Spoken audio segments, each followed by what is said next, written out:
يخالف ثقة به الملا فالشاذ والمقلوب قسمان تلا إبدال راو ما براو قسم وقلب إسناد لمتن قسم. بسم الله الرحمن الرحيم. وما يخالف ثقة به الملا, hadis siqah yang menyelisihi hadis jamaah, fasyadzu disebut dengan hadis syaz, wal maqlubu qismani tala, dan hadis maqlub ada dua bagian. Ibdalu rawin ma birawin qismun, bagian pertama adalah membalik atau mengganti perawi yang satu dengan perawi yang lain. Wa qalbu isnadin limatnin qismun, bagian yang kedua adalah membalik sanad atau matannya. Nah, kita akan mulai dengan pembahasan yang pertama, yaitu hadis syaz. Yang perlu kita ketahui bahwa hadis syaz itu adalah hadis yang diriwayatkan oleh perawi yang siqah, tetapi menyelisihi perawi yang lebih siqah darinya secara kedobitan atau jumlah perawinya. Jadi ada kalanya perawi yang diselisihi itu lebih dobit dari dia, lebih kuat hafalannya dari dia, atau jumlahnya lebih dari satu perawinya. Kemudian tentang hadis maklub, secara bahasa maklub artinya terbalik atau tertukar, yaitu mengganti sesuatu dengan lainnya. Di dalam nazam tersebut ada dua kriteria hadis maklub. Yang pertama adalah hadis masyhur dengan perawi tertentu lalu ditukar dengan perawi lain dalam satu tabaqah atau tingkatan generasi sehingga menjadi hadis gharib, seperti menukar Salim dengan Nafi'. Yang kedua adalah hadis yang masyhur dengan sanad tertentu lalu ditukar dengan sanad lain atau matan dengan matan yang lain. Jenis ini masuk dalam kategori hadis maudhu' atau hadis palsu. Terkadang terjadi karena keraguan perawi atau tujuan untuk menguji kekuatan hafalan, seperti yang terjadi pada Imam Al-Bukhari. والفرد ما قيدته بثقة أو جمع أو قصر على روايتي وما بعلة غموض أو خفاء معلل عندهم قد عرفا. والفرد ما قيدته بثقة, hadis farad adalah hadis yang periwayatannya diikat dengan satu perawi yang siqah, au jam'in atau satu kelompok, au qasrin atau terbatas, ala riwayatin atas periwayatannya. Al-farad secara bahasa adalah artinya ganjil atau witir, dan yang dimaksud dengan hadis farad di sini sebenarnya ada tiga kriteria. Yang pertama yaitu di mana perawi siqah tafarrud atau menyendiri dalam periwayatan, di mana tidak ada perawi-perawi siqah lainnya mengambil kecuali darinya. Nah, ini yang dimaksud dengan hadis farad yang pertama. Kemudian farad yang kedua yaitu hadis yang diriwayatkan oleh penduduk negeri tertentu saja, semisal penduduk Kufah saja atau Basrah saja. Ini yang dimaksud dengan au jam'in yang ada di dalam syair di atas, itu diikat oleh suatu kelompok saja yang meriwayatkannya. Kemudian model yang ketiga adalah qasr, artinya terbatas, yang meriwayatkan hadis tersebut, yang meriwayatkannya tertentu dan yang mengambil riwayat dari yang tertentu tersebut juga karuan orang-orangnya. Wa ma bi'illati gumudin aw khafa, hadis yang cacatnya tersembunyi atau samar disebut mu'allalun indahum qad urifa, disebut dengan hadis mu'allal menurut pengertian ahli hadis. Nah, yang dimaksud dengan mu'allal di sini adalah yang memiliki illat atau penyakit. Sebenarnya pembahasan tentang illat ini sudah disinggung pada pembahasan syarat hadis sahih, bahwa secara bahasa illat artinya penyakit atau cacat, tepatnya penyakit atau cacat yang tersembunyi. Maksudnya di sini hadis yang memiliki cacat tersembunyi atau samar sehingga yang nampak adalah sahih. Cacat tersembunyi ini hanya diketahui oleh pakar hadis yang mendalam. Adapun cara mengetahui illat hadis itu menurut para pakar hadis ada 4 tahapan. Yang pertama yaitu mengumpulkan semua turuk atau jalan-jalan hadis itu. Semua dari mana sumber-sumber hadis itu. Kemudian yang kedua adalah menganalisa perbedaan antara riwayat yang satu dengan riwayat yang lain. Yang ketiga, membandingkan tingkat kesikohan, kedobitan para perawi antar riwayat tersebut. Nah, barulah yang tahap keempat adalah bisa ditentukan riwayat yang memiliki illat atau penyakit. وذو اختلاف سند أو متن مضطرب عند أهيل الفن والمدرجات في الحديث ما أتت من بعض ألفاظ الرواة اتصلت.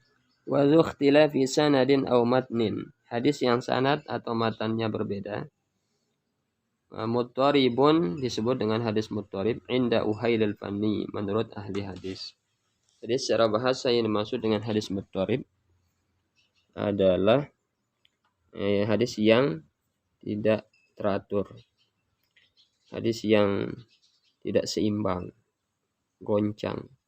Adapun secara istilah muttarib itu artinya hadis yang diriwayatkan seorang atau banyak perawi dalam bentuk redaksi yang berbeda dengan riwayat yang masyhur, padahal sama-sama kuat sehingga tidak bisa ditentukan, ditarjih mana yang lebih kuat karena tidak mungkin dijamak atau digabungkan. Jadi ittirab, kegoncangan ini kebanyakan terjadi pada sanad, tetapi kadang juga bisa terjadi pada matan. Dan ini termasuk hadis dhaif. Wal mudrajatu fil hadithi ma atat min ba'di alfazir ruwati tasalat. Hadis mudraj adalah hadis yang kemasukan sebagian lapas dari perawi. Jadi secara bahasa idraj itu artinya idkhol, memasukkan. Sedangkan secara istilah hadis mudraj adalah hadis yang di sanadnya atau pada matannya itu ada tambahan lapas dari perawi. Dan perawi ini tidak menjelaskan tambahan itu sehingga seolah-olah orang menganggapnya lapas dari perawi itu bagian daripada hadis. Dan ini tidak boleh secara ijma' para ahli hadis dan ahli fikih. Adapun di antara tujuan mengapa perawi mengidraj, artinya memasukkan lapasnya di dalam hadis itu, di antaranya adalah menjelaskan tafsiran hadis. Atau ada makna gharib yang perlu dijelaskan oleh perawi itu. Kemudian alasan yang kedua, dan ini yang banyak terjadi pada sanad, yaitu karena ada kekeliruan dari perawi ini dalam menyebutkan sanad-sanad, artinya orang-orang yang meriwayatkan hadis itu. Dan ini yang banyak terjadi. وما روى كل قرين عن أخيه مدبج فاعرفه حقا وانتخه متفق لفظا وخطا متفق وضده فيما ذكرنا المفترق. وما روى كل قرين عن أخيه mudabbajun fa'rifhu haqqan wantakhih. Setiap hadis yang diriwayatkan oleh perawi segenerasi dari saudaranya adalah hadis mudabbaj. Maka ketahuilah ini dengan baik. Jadi secara bahasa mudabbaj artinya yang diperindah atau dihiasi. Sedangkan yang dimaksud dengan hadis mudabbaj di sini adalah jika dua perawi yang semasa saling meriwayatkan satu dengan lainnya. Nah, mudabbaj ini bisa terjadi pada generasi sahabat. Misal Aisyah meriwayatkan dari Abu Hurairah atau sebaliknya, atau pada generasi tabi'in. Misal Imam Az-Zuhri meriwayatkan dari Umar bin Abdul Aziz atau sebaliknya, atau tabi'ut tabi'in seperti Imam Malik meriwayatkan dari Imam Al-Auza'i atau sebaliknya. Muttafiqun labzan wa khattan muttafiq, hadis yang lapas dan khat atau tulisan perawi nama perawi sama disebut dengan hadis muttafiq. Wa didduhu fi ma zakarnal muftariq, dan kebalikannya apa yang kami sebut sebagai hadis muftariq. Jadi secara bahasa muttafiq ini artinya bersatu atau sama, bersepakat, dan muftariq ini berbeda.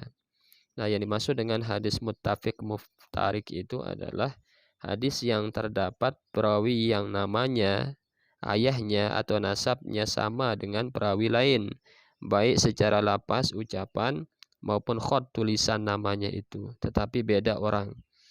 Jadi gampangnya adalah seperti contoh Ahmad bin Ja'far bin Hamdan. Dalam satu zaman ada 5 orang dengan nama yang seperti itu. Dari kesamaan nama ini mereka muttafik, sama namanya, sama nasabnya. Tetapi muftarik, berbeda dari segi orangnya. Artinya orangnya beda-beda.